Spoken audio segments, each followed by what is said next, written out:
Chapter 7 in the book of Acts tells us the story of the death of Stephen. This story is sort of a hinge point in early Christian history. This is the first of the Christian martyrs, the first person to die for faith in Jesus Christ. There was a new character introduced to the Christian narrative in this passage. He was a young man at the time, perhaps even too young to participate in what was actually going on. But standing at a distance, holding the cloaks of those throwing the stones, was a young man by the name of Saul, who later became Paul, one of the greatest apostles of the early church. And finally, the third reason why the stoning of Stephen is a key event in early Christian history is because it marked the beginning of a persecution in Jerusalem that drove most of the Christians out of the city into the countryside and into the surrounding regions.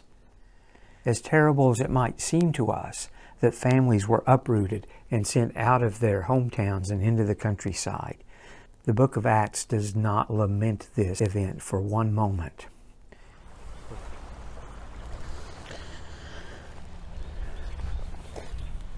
Last week, one day, I was looking out the dining room window into the backyard, and at first I thought it was snowing.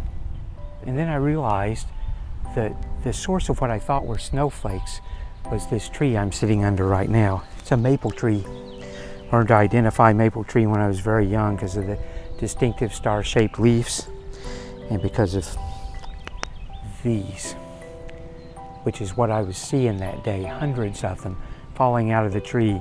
Did you pick these up when you were a kid and drop them and watch them fall like helicopters? There were hundreds of helicopters flying all over my yard, landing in all different spots. And sure enough, when I came out to look around, there were little maple seeds. You couldn't walk 2 steps through my yard without coming across 3 or 4 more of these little maple seeds down in the grass.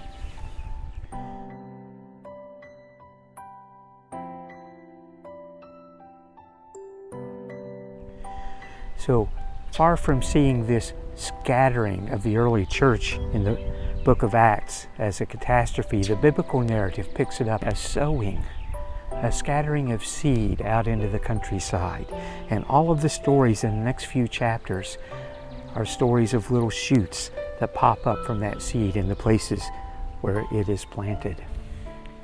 So how do these scattered people find what it takes to thrive and flourish as ministers of the gospel, separated from one another, separated from the teaching of the apostles? One answer to that question is that people like Peter began to write letters, and that same faith that they had been passing on person to person became a faith that was written. We'd like to invite you to join us during the month of May at First United Methodist Church in Richmond as we study the letter of 1 Peter, a letter written to God's people scattered.